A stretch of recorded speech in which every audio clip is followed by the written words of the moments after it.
Welcome back to another episode of Infidelity Tales Lab. We're thankful for your continued viewership. Before we begin, tell us, where in the world are you watching from? We love knowing our global reach. Now, let's dive into today's story. Chapter 1. The Foundation of a Fool. Robert Bobby Kellerman had always believed that love was measured in sacrifice. At 52, the soft-spoken contractor had built his life around this principle, constructing not just houses, but a family that he thought appreciated his unwavering dedication. His calloused hands, weathered from decades of honest work, had provided everything his wife Linda and son Travis ever wanted. The Kellerman family lived in Millbrook Heights, a middle-class neighborhood where Bobby's construction business had earned him respect among neighbors. He wasn't wealthy, but he was reliable, the kind of man who would give his last dollar to help someone he loved. His wife Linda, 47 with platinum blonde hair and a taste for design and knockoffs, had grown comfortable with Bobby's generous nature over their 23 years of marriage. Travis, their 25-year-old son, had inherited his mother's sense of entitlement without any of his father's work ethic. After dropping out of college twice, he'd spent the last 3 years bouncing between part-time jobs while living rent-free in Bobby's basement. Despite his failures, Bobby continued to support him, believing that unconditional love would eventually guide his son toward success. The trouble began 6 months ago when Travis announced his engagement to Rebecca Morrison, a 23-year-old social media influencer with 30,000 followers and dreams bigger than her income. Becca was everything Travis thought he deserved. Beautiful, ambitious, and expensive. She had long auburn hair, green eyes, and a smile that could charm money from a miser's wallet. "Dad, we want a real wedding," Travis had said over dinner that night, his arm around Becca as she scrolled through Pinterest boards filled with chandelier-lit ballrooms and 5-tier cakes. Nothing cheap or embarrassing. Becca's followers will be watching everything. Bobby had looked at his son's earnest face and felt the familiar tug of paternal obligation. "How much are we talking about, son?" "$35,000 should cover it," Becca chimed in sweetly, showing him photos of her dream venue. "The Grandview Manor. It's where all the influencers get married." Linda nodded approvingly. "Robert, the boy deserves a nice wedding. We can't have people thinking we're cheap." Bobby's construction business was steady but not lucrative. $35,000 was nearly half his annual profit, but looking at his son's hopeful expression, he couldn't say no. "All right," he said quietly. "I'll make it work." That decision marked the beginning of Bobby's financial fast. He cut his grocery budget to $10 a week, living on ramen noodles and peanut butter sandwiches. He canceled his cable, sold his fishing boat, and took on extra weekend jobs to save every penny. When Linda complained about their reduced lifestyle, he simply worked longer hours. "You're never home anymore," Linda would say, though she spent her days shopping for the wedding with Becca, using Bobby's credit cards for essential purchases.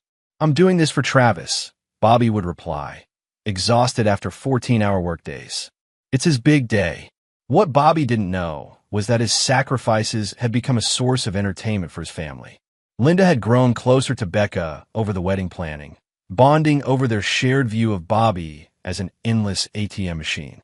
They developed a routine of mocking his frugal meals and desperate attempts to save money, treating his devotion as both pathetic and useful. Meanwhile, Travis had found validation in Becca's attention and her friends' admiration for his generous family.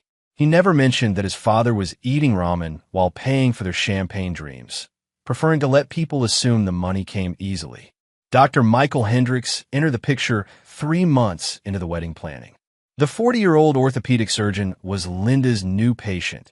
She'd started visiting his clinic for chronic back pain that conveniently required weekly appointments. Tall, distinguished, and recently divorced, Michael represented everything Linda felt she'd missed by marrying a simple contractor. Their affair began with coffee after appointments, progressed to lunch dates, and eventually became passionate encounters in Michael's downtown condo. Linda told Bobby she joined a book club that met twice a week, explaining her absences with elaborate stories about discussing romance novels with other housewives. Michael was intrigued by Linda's situation. A successful surgeon who enjoyed the finer things, he found her stories about Bobby's penny-pinching, both amusing and contemptible. "Why do you stay with him?" he'd ask during their afternoons together. "He's useful," Linda would reply, admiring her reflection in Michael's bathroom mirror. "He'll pay for anything if you know how to ask." But after Travis's wedding, maybe it's time for changes. Neither Linda nor Michael realized that Bobby's neighbor, Mrs. Henderson, had been watching Linda's unusual schedule with growing suspicion. The elderly widow had always liked Bobby and noticed how thin he'd become while his wife seemed happier than ever. Chapter 2. Threads Unraveling. Bobby's dedication to the wedding became an obsession that consumed every aspect of his life. He'd wake at 4 a.m. to start work early, maximize his billable hours, and return home after dark to find Linda and Becca giggling over wedding magazines in the living room. The house always smelled of takeout, Chinese food, pizza, or Thai cuisine that cost more than Bobby's weekly grocery budget. "Dad, you look terrible," Travis observed one evening, though his tone carried more annoyance than concern. "You're embarrassing us." Becca's friends are starting to ask questions. Bobby caught his reflection in the hallway mirror. Hollow cheeks, exhausted eyes, clothes hanging loose on his shrinking frame. "I'm fine, son. Just working hard for your special day." Becca smiled, that practiced influencer smile. "Mr. Kellerman, you're so sweet. This wedding is going to be absolutely perfect. My followers are going to die when they see the photos." The wedding expenses kept climbing. First came the upgraded floral arrangements, an additional $3,000 because Becca decided roses were too basic. Then the custom lighting package for better photos, another $2,000.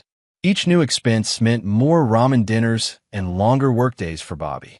Linda had grown bolder with her affair, sometimes returning from her book club with the scent of expensive cologne clinging to her clothes. She'd started dropping hints about wanting more excitement in her life, mentioning divorced friends who were living their best lives and traveling to exotic destinations.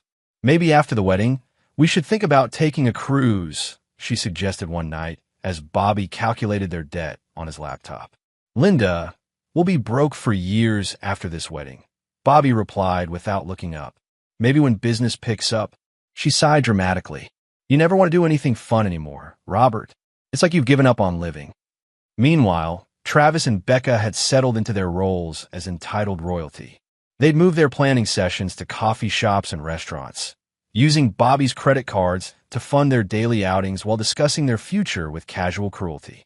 "Your dad's so desperate to please everyone," Becca observed during one of their cafe meetings. "It's actually kind of sad." "He's always been like that," Travis replied, scrolling through his phone. "Mom says he'll sacrifice anything to avoid conflict. Makes him easy to manipulate." Their friend Jake Morrison, Becca's older brother, had recently returned from Los Angeles with tales of startup success and venture capital. The 28-year-old had convinced himself he was destined for greatness despite a track record of failed businesses and mounting debt. He'd been staying in Becca's apartment, charming her with stories of Hollywood connections and upcoming opportunities. "You should come to LA after the wedding," Jake suggested during one of their group dinners. "I've got connections in the entertainment industry. Becca could be huge on the West Coast." Travis liked the idea of reinventing himself in California, far from his father's disappointed glances and the neighborhood kids who remembered his failures. "Maybe we will," he said. "Dad's already paying for everything anyway." Dr. Michael Hendricks had grown tired of Linda's constant complaining about Bobby. Initially, her stories about her husband's frugality had amused him, but after months of hearing the same complaints, he'd begun to see Linda's true nature: selfish, entitled, and utterly without loyalty. "When are you going to leave him?" Michael asked during one of their encounters. "You talk about wanting a better life, but you won't take any steps toward it." Linda hesitated. She enjoyed the affair's excitement, but Bobby's steady income provided security that Michael's interest might not. "After the wedding," she promised. "Once Travis is settled, I'll be ready to start over." Mrs. Henderson had seen enough. The elderly woman had watched Linda's suspicious behavior for weeks, noting the time she left and returned, the way she checked her appearance before going to her book club, and the general air of deception that surrounded her activities. One afternoon, while Bobby was at work, Mrs. Henderson made her decision. She walked across the street and knocked on the Kellerman's door. "Linda, dear," she said when Linda answered, looking slightly flustered, "I was wondering about that book club of yours. I've been looking for something to do with my evenings, and it sounds wonderful." Linda's face went pale. "Oh, Mrs. Henderson, it's a very specific group. We read very particular types of books. Romance novels, mostly. Very adult themes." "How perfect!" Mrs. Henderson smiled innocently. "I do love a good romance. Where do you meet? I'd love to join." Linda stammered through increasingly implausible explanations until Mrs. Henderson smiled knowingly and left. The old woman had her confirmation. Linda Kellerman was lying about her twice-weekly absences, and poor Bobby deserved to know the truth. Chapter 3. The Sound of Truth. The morning of the final payment delivery, Bobby stood in his kitchen eating his breakfast of instant oatmeal and black coffee. The check in his wallet represented his last savings, borrowed money from his retirement account, and a second mortgage on their house. $35,000. Everything he had and more, invested in his son's happiness. Linda had already left for her book club, kissing his cheek with unusual enthusiasm. "The wedding's going to be beautiful, Robert. Travis is so lucky to have a father like you." Bobby smiled, feeling a rare moment of satisfaction. Despite the sacrifice, he'd kept his promise. His son would have the wedding of his dreams, and maybe afterward they could rebuild their financial stability together. The drive to Travis's apartment took 20 minutes through morning traffic. Bobby had called ahead to arrange the meeting, wanting to present the final payment check personally. This was his moment, the culmination of months of sacrifice that would finally earn his son's respect and gratitude. He climbed the stairs to Travis's second-floor apartment, mentally rehearsing a little speech about family, commitment, and the importance of building a strong marriage. The door was slightly ajar when he reached the landing, and he could hear voices inside. Travis, Becca, and someone else laughing about something. Bobby raised his hand to knock when he heard his son's voice clearly. "My dad's such a loser. He'll pay for anything if you guilt-trip him enough." The words hit Bobby like a physical blow. He froze, his hand suspended inches from the door. Becca's giggle followed. "Your mom said he's been eating ramen for weeks just to afford our dream wedding." Bobby's heart hammered as he recognized the third voice. Jake Morrison, Becca's brother, joining their laughter. "He's so desperate to be loved. It's actually pathetic." "The man sold his fishing boat," Travis continued, his voice filled with mock sympathy. "His precious boat that he used every weekend. Also, Princess Becca here could have her Instagram moment. Did you see him last week?" Becca added, "He's practically skeletal. I almost felt bad, but then I remembered. He's choosing to do this. Nobody's forcing him to be such a pushover." Jake's voice carried the casual cruelty of someone completely detached from consequences. "At least you're getting something out of it. Free wedding, free money. And when you move to LA, you'll never have to see his disappointed face again." "That's the plan," Travis agreed. "Once we're married and settled in California, I'm done with all this small-town family obligation bullshit. Let him eat ramen for the rest of his life if he wants." Bobby felt something fundamental shift inside his chest. Not heartbreak, but something colder and more decisive. The check in his pocket suddenly felt heavy with possibility rather than obligation. He looked at the door, at these people who had built their dreams on his suffering and made a choice that would change everything. Quietly, deliberately, Bobby slipped the check back into his pocket. He turned and walked down the stairs, his footsteps silent on the carpeted hallway. By the time he reached his truck, his mind was already calculating venue contracts, catering deposits, floral arrangements, and photography packages. Everything had cancellation clauses if you knew where to look.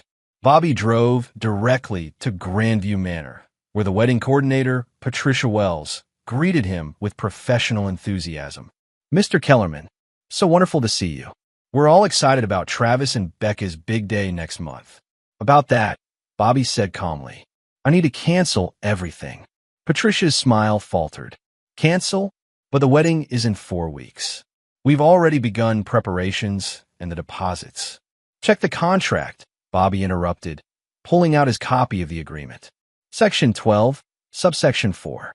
Full cancellation allowed with 48 hours notice for events more than 30 days out. I'm giving you 30 days. Patricia's face went pale as she reviewed the paperwork. Bobby had read every contract thoroughly, understanding the legal implications of each clause. Mr. Kellerman, are you sure? The deposits were substantial. Keep them, Bobby said. Consider it compensation for your trouble. But the wedding is canceled, effective immediately. He spent the next 3 hours systematically canceling every vendor, every service, every detail that Travis and Becca had so carefully planned.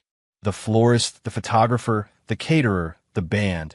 Each cancellation was polite but final. Bobby's contractor's reputation preceded him. These business owners trusted his word and didn't question his decisions. By evening, Bobby had dismantled his son's dream wedding with the same methodical precision he used to construct buildings. The only difference was how satisfying destruction could be when it was justified. His phone began ringing at 8 a.m. the next morning. Chapter 4. The Reckoning Begins. Travis's voice cracked with panic when Bobby finally answered his phone on the 10th ring. Dad, what the hell did you do? The venue called this morning. They said you canceled everything. Bobby sat calmly at his kitchen table, eating his first real breakfast in months. Eggs, bacon, toast, and fresh orange juice. The silence on the phone stretched as Travis waited for explanation, apology, or justification. I heard you yesterday, Bobby said finally, his voice carrying a tone Travis had never heard before. At your apartment. You, Becca, and her brother having a good laugh about your old man. The silence deepened. Bobby could practically hear Travis's mind racing, trying to calculate damage control strategies. Dad, listen, we were just what? Bobby's voice remained eerily calm. Just joking about how I'm eating ramen, so your princess can have her Instagram moment? Just laughing about how pathetic I am for loving my son enough to sacrifice everything. It wasn't like that. It was exactly like that. Bobby took a sip of his coffee, savoring the taste of something he'd denied himself for months. $35,000, Travis. That's what I've spent on your wedding. You want to know how I raised that money? Travis said nothing. I mortgaged our house, cleaned out my retirement account, sold everything I owned that had any value. I've been eating one meal a day for 4 months so you could have your dream wedding. And you think I'm a desperate loser. Dad, please. The wedding's canceled, Bobby said flatly. Every vendor, every service, every single detail you and your fiancé spent months planning. Gone. Travis's voice rose to near hysteria. You can't do this. People are coming from all over the country. Becca's family, her friends. Everyone will know we've been humiliated. Should have thought about that before you decided to humiliate me. Bobby hung up and turned off his phone. For the first time in months, he felt genuinely hungry. Not the desperate hunger of enforced poverty, but the satisfied hunger of a man who'd earned his appetite. The next call came to the house phone an hour later. Linda's voice was shrill with panic. Robert, what have you done? Travis is beside himself. You've embarrassed the entire family. I've embarrassed the family? Bobby laughed, and the sound sent chills down Linda's spine. She'd never heard her husband laugh like that. Cold, bitter, and completely without warmth. Tell me, Linda, how's your book club? Linda's sharp intake of breath confirmed what Bobby had suspected. Mrs. Henderson had visited him the previous evening, her elderly face creased with concern and righteous anger. She told him about Linda's suspicious behavior, the lies about book clubs, and her growing certainty that Linda was having an affair. I don't know what you're talking about, Linda said weakly. Dr. Michael Hendricks, Bobby said simply. Orthopedic surgeon, downtown Medical Plaza, Tuesday and Thursday afternoons. The phone went dead. Becca arrived 30 minutes later, bursting through the front door without knocking. Her perfectly styled hair was disheveled, her Instagram-ready makeup streaked with tears. Mr. Kellerman, please. You have to understand, Travis didn't mean those things. He was just showing off for Jake. Bobby looked at her with the same expression he might give a particularly annoying insect. Get out of my house. But the wedding? There is no wedding. My family's already bought plane tickets. My dress cost $3,000. My followers. Your followers? Bobby stood up slowly, and something in his posture made Becca step backward. You're worried about your social media followers? It's my career. You don't have a career. You have a hobby that depends on other people's money. And this particular source of funding just dried up. Becca's true nature emerged as her panic grew. You can't do this to us. We've planned everything. We deserve this wedding. You deserve exactly what you've earned, Bobby replied, which is nothing. After she left, Bobby made himself lunch, his first midday meal in months. He was cutting into a sandwich when Jake Morrison knocked on his door, his startup swagger replaced by desperate calculation. Mr. Kellerman, we need to talk, Jake said, pushing past Bobby into the living room.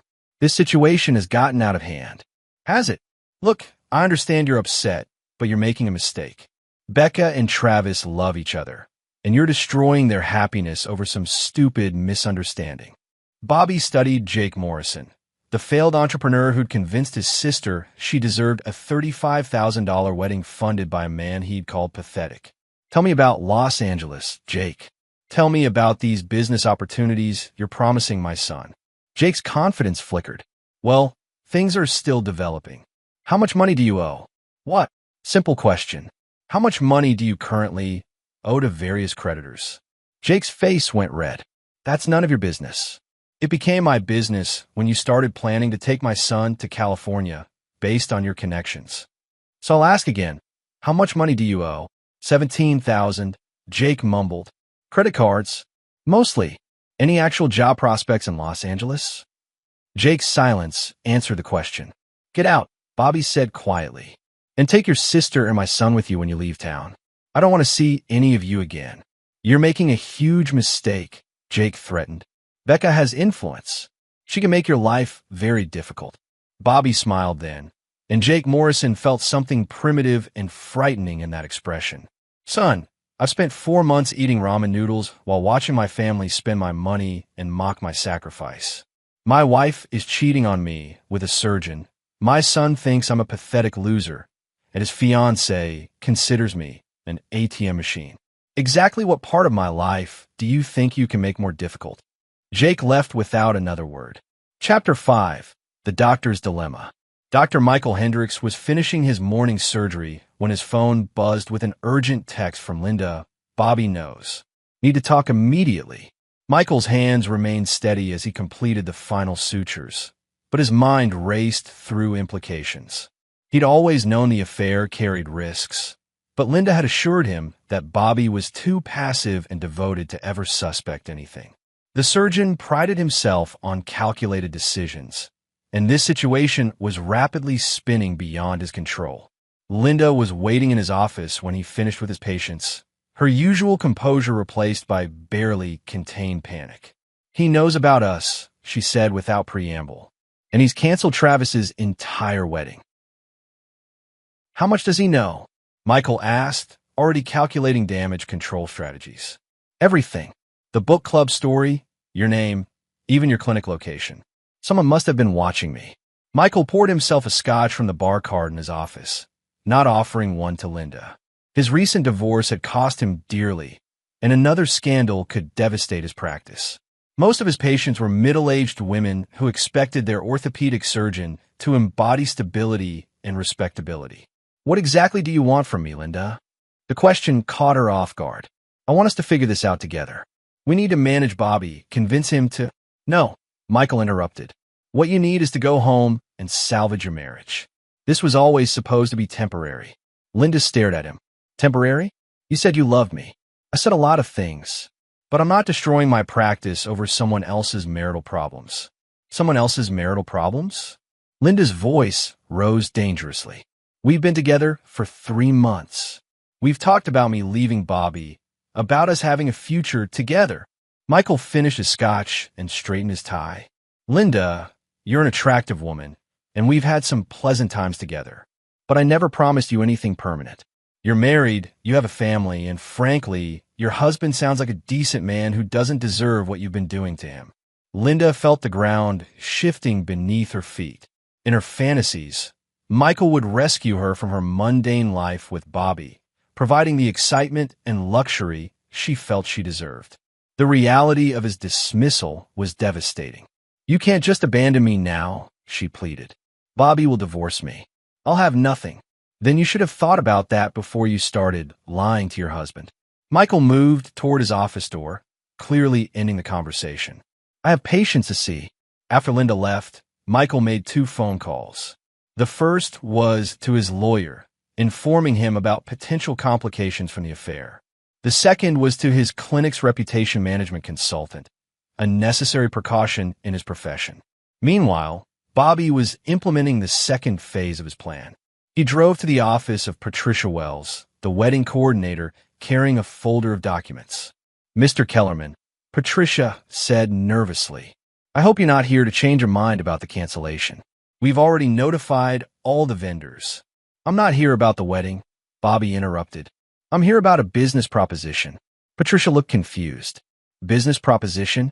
Bobby opened his folder and spread several contracts across Patricia's desk. "I want to hire your services for a different event. Same date as the wedding would have been, same venue, similar scale." "What kind of event?" "A divorce party." Patricia's eyebrows rose. "A divorce party?" "For my wife. She doesn't know she's getting divorced yet, but she will soon. I want to throw her a celebration, something that will help her understand the new reality of her situation." Bobby's plan was intricate and utterly ruthless. He'd researched Linda's affair with the same methodical attention he'd given to wedding planning, documenting dates, times, and locations with photographic evidence courtesy of Mrs. Henderson's nephew, a private investigator. "I want everyone to know," Bobby continued.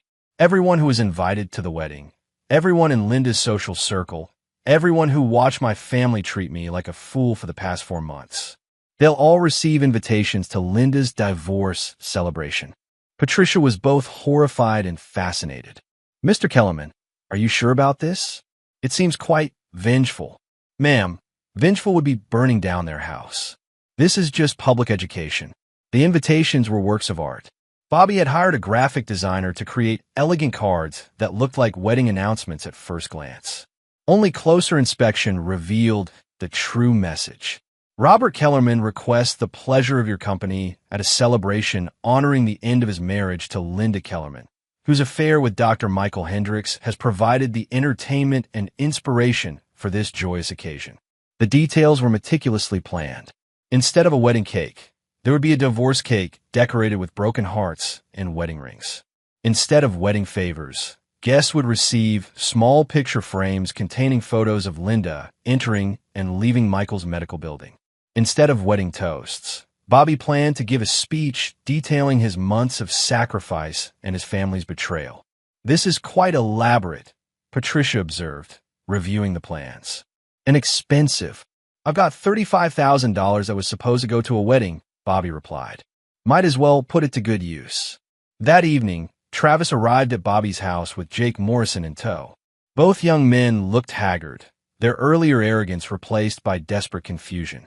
"Dad, we need to talk," Travis said, his voice lacking its usual entitlement. Bobby didn't invite them in. "Talk. This has gone too far," Jake said, trying to reclaim some authority. "You're humiliating innocent people over a private conversation." "Innocent people?" Bobby laughed that cold laugh again. "Son, there hasn't been an innocent person in this story since it started. You came to my town, convinced my son to take on debt for a wedding he can't afford, planned to drag him to California based on your non-existent connections, and called me pathetic for paying for your sister's fantasies."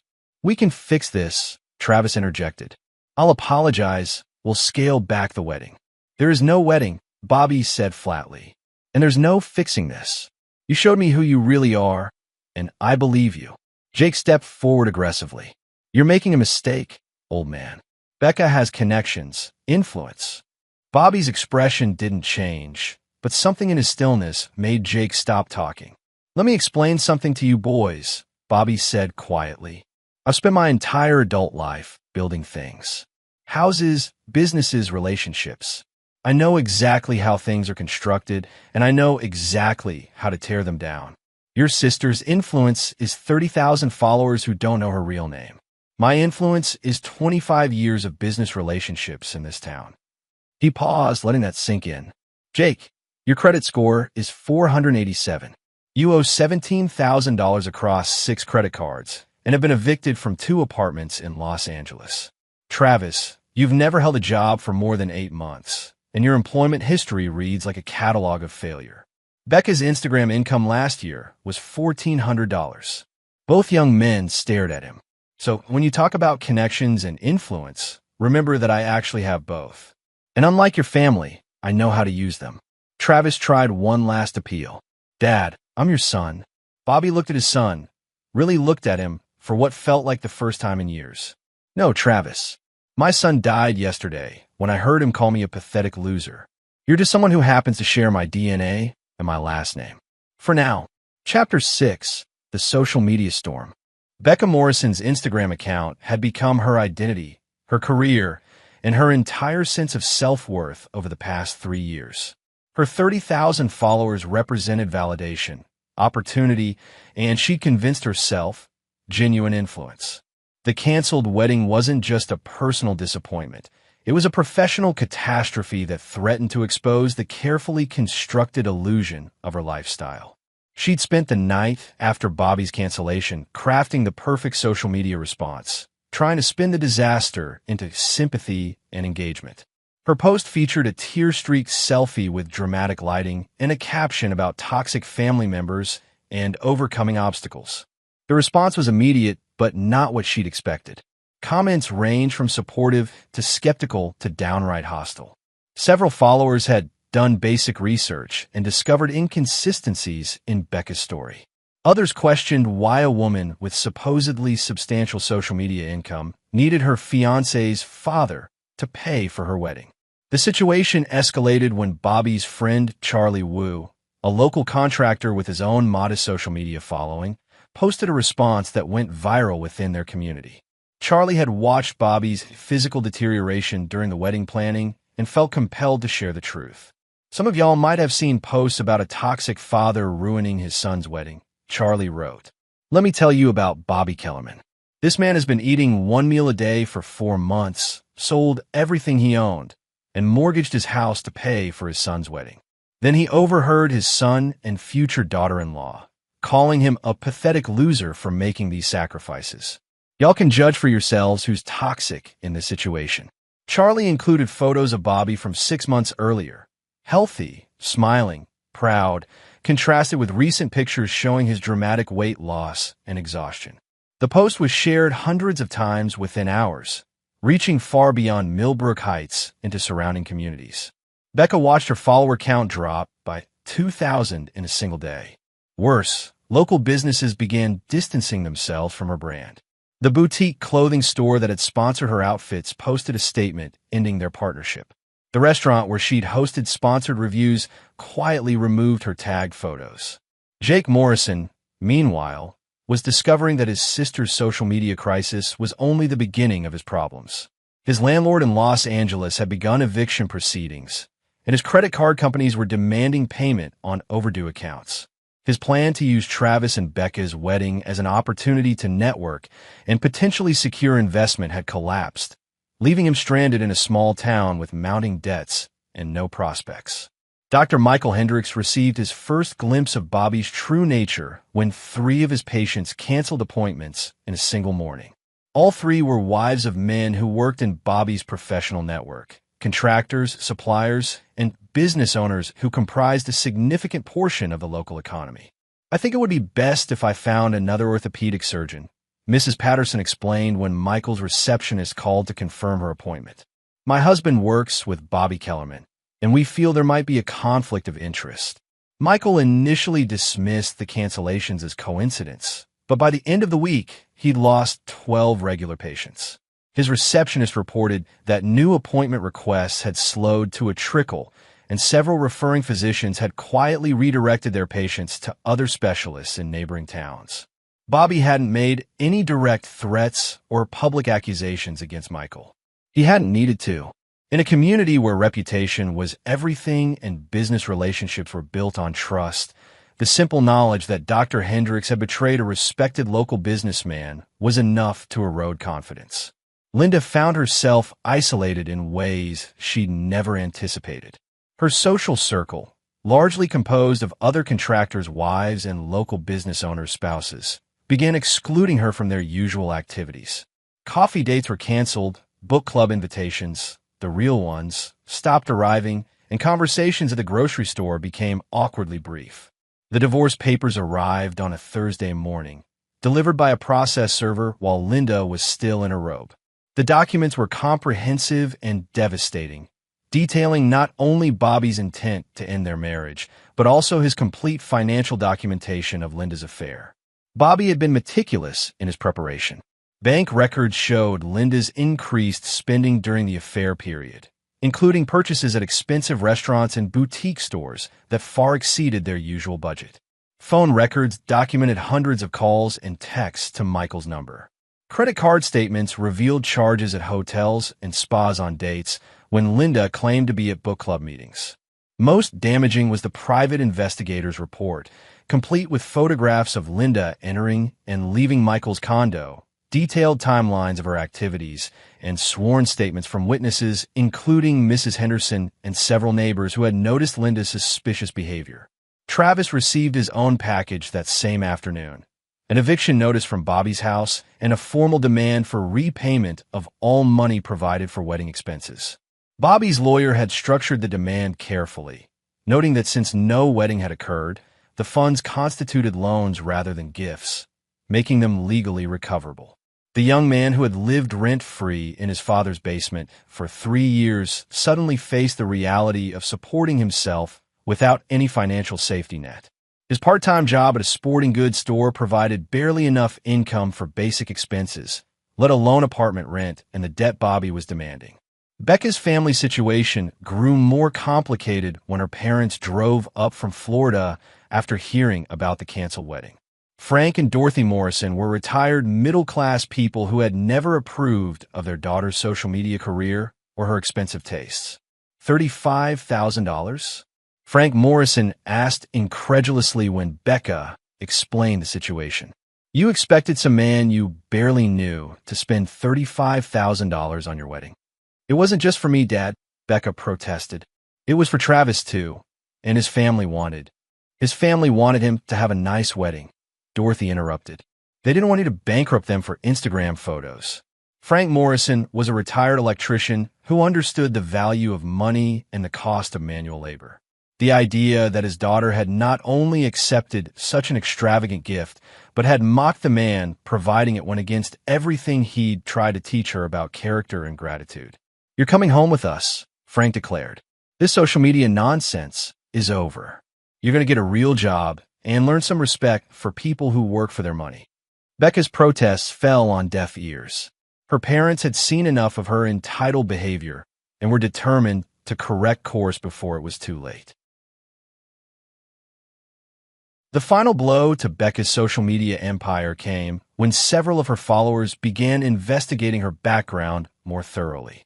They discovered that many of her lifestyle posts were staged in borrowed or rented locations, that her designer outfits were often knockoffs or heavily discounted items presented as full-price purchases, and that her claims about income and independence were largely fabricated. A local blogger with a larger following than Becca's wrote a detailed exposé titled The Influencer Illusion: How Social Media Stars Fake Their Success. Becca featured prominently as a case study in manufactured authenticity, complete with side-by-side comparisons of her claims versus reality. By the end of the month, Becca Morrison's social media career was effectively over.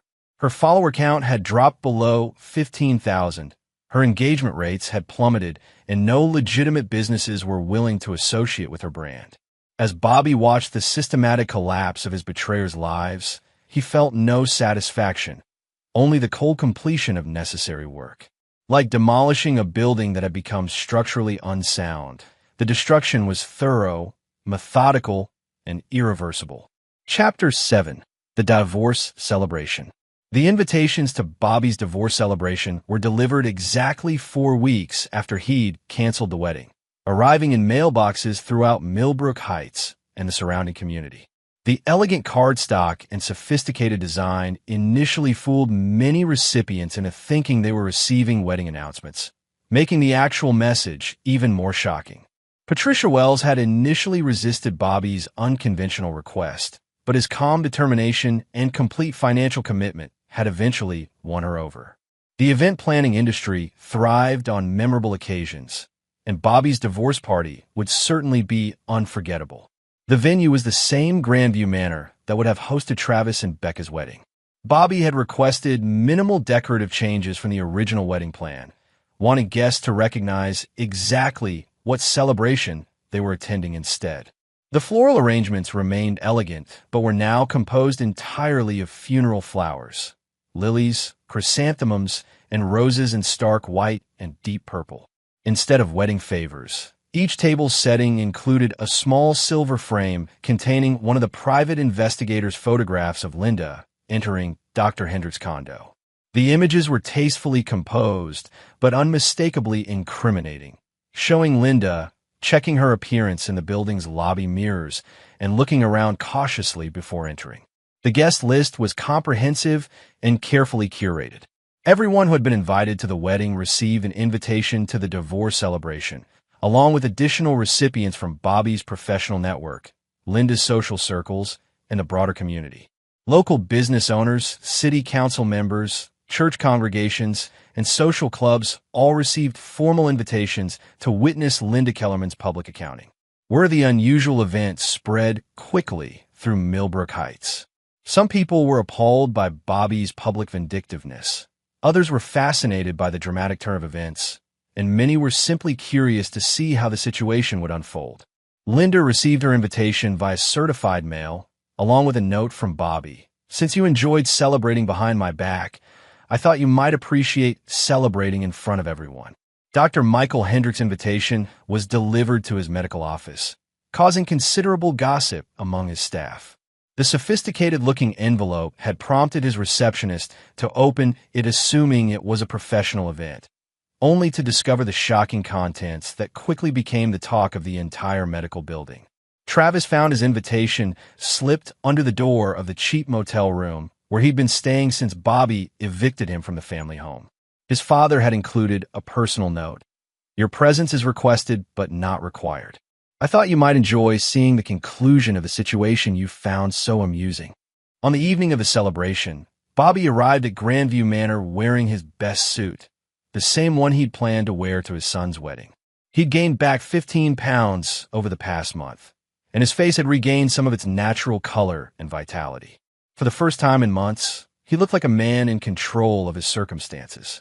Nearly 200 people attended the event, drawn by curiosity, support for Bobby, or simply the spectacle of such an unprecedented social occasion.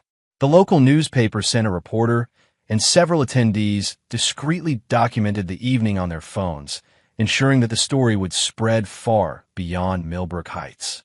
Linda arrived separately, accompanied by her sister who had driven up from Atlanta to provide moral support. Linda looked haggard and defensive, her usual confident demeanor replaced by barely controlled anxiety. She considered not attending, but her lawyer had advised that absence would be interpreted as admission of guilt and would damage her position in the divorce proceedings.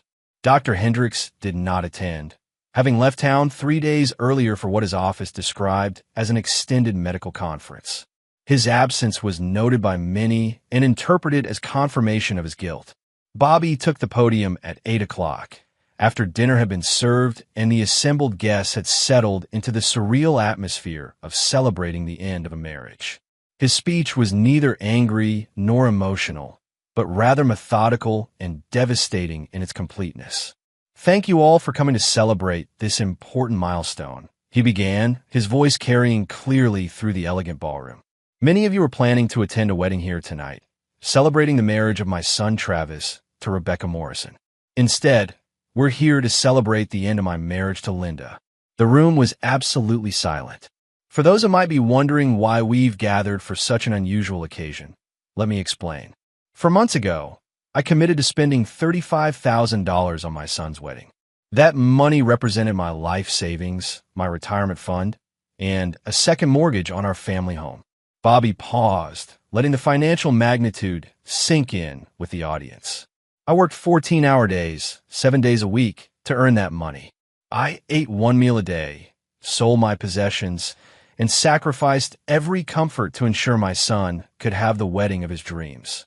During those same 4 months, my wife Linda was having an affair with Dr. Michael Hendricks, meeting him twice weekly while telling me she was attending a book club. Gasps and murmurs rippled through the crowd. Several people turned to look at Linda, who sat frozen at her table. Last month, I overheard my son and his fiancée laughing about my sacrifices. They called me a pathetic loser who would pay for anything if you guilt-trip him enough. They found it hilarious that I was eating ramen noodles to fund their dream wedding. They speculated about how desperate I was to be loved. Bobby's voice remained steady and conversational, as if he were discussing the weather rather than devastating personal betrayals. That conversation helped me understand something important. Respect cannot be purchased, loyalty cannot be bought, and love that requires payment isn't actually love at all. So I canceled the wedding, filed for divorce, and decided to throw this celebration instead. He gestured to the assembled crowd. Everyone in this room has worked for their money, built their relationships on mutual respect, and understood that trust is earned rather than assumed. You understand the value of keeping your word, honoring your commitments, and treating people with basic human decency. Bobby reached into his jacket and pulled out a manila envelope.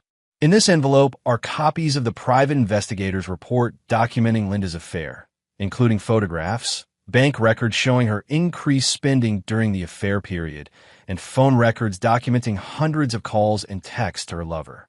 I'm not sharing these details to embarrass Linda further. Her actions have already accomplished that. I'm sharing them because truth matters, and I want everyone to understand exactly what we're celebrating tonight. The silence in the room was deafening. Linda had tears streaming down her face, but she remained in her seat, seemingly unable to move or speak. This celebration represents freedom, Bobby continued. Freedom from betrayal, from manipulation, from people who mistake kindness for weakness and generosity for stupidity. It represents the end of enabling selfish behavior and the beginning of holding people accountable for their choices. He looked directly at Linda for the first time. Linda, you chose to betray our marriage. Travis, you chose to mock my sacrifices. Rebecca, you chose to exploit my generosity. Dr. Hendricks, you chose to participate in destroying a family. These were all choices, not mistakes or misunderstandings. Tonight, we celebrate the consequences of your choices. Bobby raised his glass of champagne. To truth, accountability, and the end of taking decent people for granted. The room slowly joined his toast, the sound of clinking glasses creating an eerie conclusion to the most unusual celebration Millbrook Heights had ever witnessed. Chapter 8. Consequences and Reckonings. The weeks following the divorce celebration brought swift and comprehensive consequences for everyone involved in Bobby's betrayal. The public nature of the event had guaranteed that the story would spread throughout the community and beyond, creating ripple effects that touched every aspect of the betrayers' lives. Linda's divorce proceedings became a masterclass in legal preparation and strategic destruction. Bobby's lawyer, Margaret Shun, was one of the most respected family attorneys in the state, and Bobby had given her unlimited resources to ensure a comprehensive victory. Your husband has documented everything, Margaret explained to Linda's attorney during their first meeting. Bank records, phone logs, photographic evidence, witness statements, and a private investigator's report that reads like a spy novel. Mrs. Kellerman has no defensible position. Linda's own attorney, a young lawyer from a discount legal clinic, was overwhelmed by the scope of Bobby's evidence and the skill of his representation. The case was settled within 6 weeks, with Linda receiving minimal alimony and no claim to Bobby's business assets or retirement accounts. The final divorce decree was brutal in its completeness. Linda was required to assume responsibility for half of the wedding-related debts, despite never receiving the benefit of the celebration. She lost all rights to the family home, Bobby's business, and any jointly held assets beyond basic personal possessions. Most significantly, the court awarded Bobby a judgment for reimbursement of all expenses related to Linda's affair, restaurant bills, hotel charges, gifts, and other costs that had been paid with marital funds. The total exceeded $12,000, money that Linda didn't have and couldn't reasonably earn. Dr. Michael Hendricks discovered that small-town scandals could destroy professional reputations with devastating efficiency. His patient base continued to erode as word of the affair spread through medical communities in surrounding areas. Referring physicians quietly redirected their patients to other specialists, and his hospital privileges came under review by the Ethics Committee. The final blow came when the State Medical Board opened an investigation into Hendricks' conduct, specifically focusing on whether he had violated professional ethics by engaging in an affair with a patient. Linda's medical records showed that her back pain complaints had been largely fabricated, raising questions about whether Hendricks had properly diagnosed and treated her condition or had been enabling her deception from the beginning. Faced with mounting professional and financial pressures, Hendricks made the decision to relocate his practice to another state. His departure from Millbrook Heights was quiet and unceremonious, leaving behind a damaged reputation and a medical practice that sold for far less than its previous value. Travis's situation became desperate with shocking speed. His part-time job at the sporting goods store barely covered his motel expenses, let alone food, transportation, and the mounting debt Bobby was demanding through legal channels. His attempts to find better employment were hampered by his lack of experience and the growing local awareness of his role in the family scandal. Word had spread throughout the community about Travis's mocking comments regarding his father's sacrifices, and many business owners were reluctant to hire someone with such poor character references. Jake Morrison abandoned his sister and Travis after realizing that their situation was beyond salvaging. He returned to Los Angeles with outstanding debts and warrants for his arrest, leaving behind a trail of unpaid bills and broken promises. Becca Morrison's social media empire continued its spectacular collapse. Her parents had forced her to delete her Instagram account and return to Florida, where she was working as a cashier at a grocery store while living in her childhood bedroom. The transition from social media influencer to minimum wage employee was humiliating and complete. Her parents, Frank and Dorothy Morrison, were profoundly ashamed of their daughter's behavior and had instituted strict rules for her rehabilitation. She was required to pay rent, work full-time, and attend weekly sessions with a counselor who specialized in treating social media addiction and entitlement issues. "You will learn the value of honest work and treating people with respect," Frank told his daughter. "And if you ever behave this way again, you can find somewhere else to live." The broader community response to Bobby's actions was mixed but generally supportive. Many people admired his strategic approach to dealing with betrayal, while others felt that public humiliation was an excessive response to private family problems. Mrs. Henderson, who had first alerted Bobby to Linda's suspicious behavior, became something of a local celebrity. Her role in exposing the affair was viewed heroically by those who supported Bobby's actions. "Bobby Kellerman is a good man who is being taken advantage of by people who should have loved him," she told anyone who would listen. "Sometimes good people need to stand up for themselves, and sometimes that means other people get hurt. But they hurt themselves with their own choices." Charlie Wu, Bobby's friend who had posted the viral social media response defending him, received dozens of new construction contracts from people who wanted to support businesses that stood up for decent values. The post had been shared thousands of times and had made Charlie something of an internet folk hero. "People are tired of watching good folks get walked all over," Charlie explained to a local reporter. Bobby's story resonated because we've all seen families where one person does all the sacrificing while everyone else does all the taking. Travis made one final attempt to reconcile with his father, arriving at Bobby's house on a rainy Thursday evening. He looked thin and desperate, his usual arrogance replaced by genuine fear about his future. "Dad, please," Travis said when Bobby answered the door. "I know I messed up. I know what I said was wrong. But I'm your son. Doesn't that count for something?" Bobby looked at the young man who shared his DNA but had rejected every value he'd tried to instill. "You stopped being my son when you decided I was a joke. Being related to someone doesn't give you the right to treat them with contempt." "I was just showing off," Travis pleaded. "I didn't mean it." "Yes, you did," Bobby replied calmly. "You meant every word. You just didn't expect me to hear it." Travis tried a different approach. What about forgiveness? What about second chances? Bobby considered the question seriously. Travis, forgiveness isn't the same thing as trust. I might forgive you someday, but I will never trust you again. And without trust, we don't have a relationship. So that's it. You're just going to abandon your only child. No, Bobby said firmly. You abandoned me when you decided I was someone to be mocked and exploited. I'm just acknowledging the choice you already made. Travis left that night knowing that his relationship with his father was permanently severed. The young man who had grown up expecting unconditional support regardless of his behavior was finally facing the consequences of treating love as an unlimited resource. Chapter 9. New Foundations. 6 months after the divorce celebration, Bobby Kellerman stood in the morning sunlight on the deck of his new fishing boat, watching the sunrise paint the lake in shades of gold and crimson. The boat was bigger and better than the one he'd sold to fund Travis's wedding, purchased with money from Linda's settlement and his thriving construction business. The scandal had, paradoxically, been excellent for Bobby's professional reputation. Clients throughout the region sought out the contractor who had stood up for himself with such strategic brilliance, viewing his actions as evidence of strong character and reliable judgment. His calendar was booked solid for the next 18 months, and he'd had to hire 3 additional employees to handle the increased demand.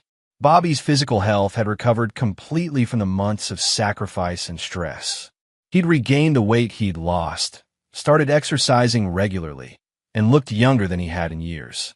More importantly, his mental health had improved dramatically once he'd stopped enabling other people's selfishness and started prioritizing his own well-being. Mrs. Henderson had become a regular companion for Bobby's morning fishing trips, their friendship deepened by her role in exposing Linda's betrayal. The elderly widow was sharp-witted and excellent company, sharing Bobby's appreciation for simple pleasures and genuine relationships. Any regrets? She asked one morning as they waited for the fish to bite. Bobby considered the question carefully. I regret that it took me so long to see who they really were.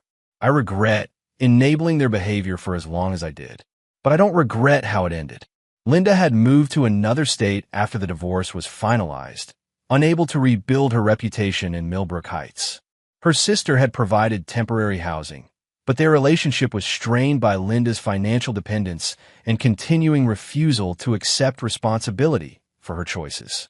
Linda's attempts to contact Bobby had been ignored completely. His phone number was changed, his address was confidential, and his lawyer had instructions to refuse all communication attempts. As far as Bobby was concerned, Linda Kellerman no longer existed. Dr. Hendricks had successfully relocated his practice to Nevada, but his patient base remained smaller than his previous success. The medical community was surprisingly small, and word of his ethical violations had followed him across state lines. His income had dropped by more than 60%, and his professional reputation remained permanently damaged. Travis had eventually found work at a warehouse in a neighboring town, earning barely enough to rent a studio apartment and maintain basic transportation. His attempts to rebuild relationships with extended family members had been unsuccessful, as word of his betrayal had spread throughout their social network. The young man who had once planned to move to Los Angeles for startup opportunities was now working third shift loading trucks and living paycheck to paycheck. His dreams of easy success and inherited wealth had been replaced by the harsh reality of supporting himself without family assistance. Becca Morrison remained in Florida with her parents, working at the grocery store and slowly learning to live without social media validation. Her Instagram account had been permanently deleted, and she was prohibited from creating new social media profiles as part of her rehabilitation program. The transition from influencer lifestyle to normal employment had been traumatic, but Becca was beginning to understand the value of honest work and genuine relationships. Her parents reported that she was making progress, though they remained vigilant about preventing any regression to her previous entitled behavior. Jake Morrison had been arrested in Los Angeles on outstanding warrants and was serving 6 months in county jail. His startup dreams had been replaced by the reality of criminal charges for check fraud and identity theft. The charming entrepreneur persona had been revealed as elaborate deception designed to exploit other people's trust and resources. Bobby's new life was simpler, but infinitely more satisfying than his previous existence as an enabler and financial provider for ungrateful family members. He joined a fishing club, started attending community events, and developed genuine friendships with people who shared his values of hard work and mutual respect. His construction business had expanded beyond residential work to include commercial projects and public works contracts.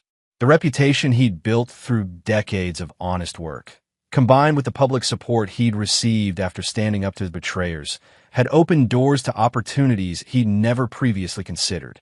Most importantly, Bobby had learned to recognize the difference between love and exploitation, between family loyalty and enabling destructive behavior, between forgiveness and foolishness. The lessons had been expensive and painful, but they had transformed him from a victim into someone who commanded genuine respect.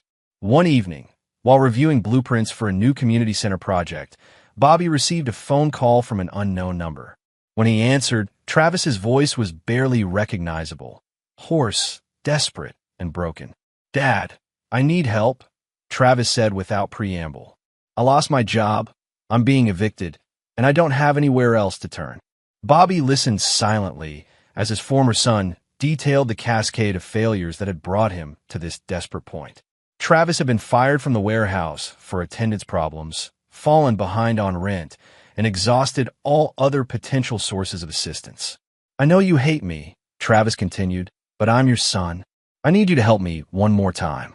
Bobby's response was calm and final. "Travis, you made your choice when you decided I was someone to mock and exploit. You're experiencing the consequences of that choice.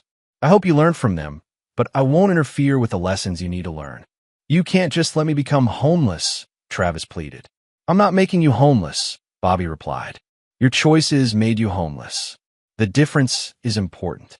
After hanging up, Bobby felt no satisfaction in his son's suffering, but also no obligation to prevent it. Travis was an adult who had made adult decisions, and those decisions carried adult consequences. Enabling his behavior would only delay his eventual reckoning with reality. Mrs. Henderson, who had overheard the conversation during one of their regular evening visits, nodded approvingly. "Hard choices," she said simply, "but necessary ones." Bobby poured himself a scotch and settled into his comfortable chair, looking out at the lake where he'd been fishing that morning. The house was quiet, peaceful, and entirely his own. No one was mocking his generosity, exploiting his love, or treating his sacrifices as jokes for their entertainment. For the first time in decades, Bobby Kellerman was surrounded only by people who respected him, valued his friendship, and treated him with the dignity he'd always deserved. The price of achieving that peace had been high, but it had been worth every penny. As he sat in his chair, watching the sunset paint the sky in brilliant colors, Bobby reflected on the most important lesson he'd learned. Some relationships aren't worth saving. Some people aren't worth forgiving. And sometimes the greatest act of love is refusing to enable someone's self-destruction. The phone rang again that evening, but Bobby didn't answer. Whatever crisis or emergency his former family was experiencing, they would have to solve it without his help. He'd given them everything he had to give, and they'd thrown it back in his face with contempt and mockery. Now, they could live with the consequences of their choices while he enjoyed the rewards of his own. The next morning, Bobby was back on his boat, fishing rod in hand, watching another sunrise over the water. Mrs. Henderson sat beside him, both of them comfortable in the peaceful silence of people who had nothing left to prove to anyone. It was, Bobby thought, exactly the kind of morning he'd been working toward his entire life. And for the first time in years, no one was asking him to pay for anyone else's dreams. And there you have it. Another story comes to an end. What did you think? I'd love to hear your thoughts in the comments below. If you enjoy this story, consider joining our community by subscribing. It means the world to us. For more stories like this one, check out the recommended videos on screen, and I'll see you there.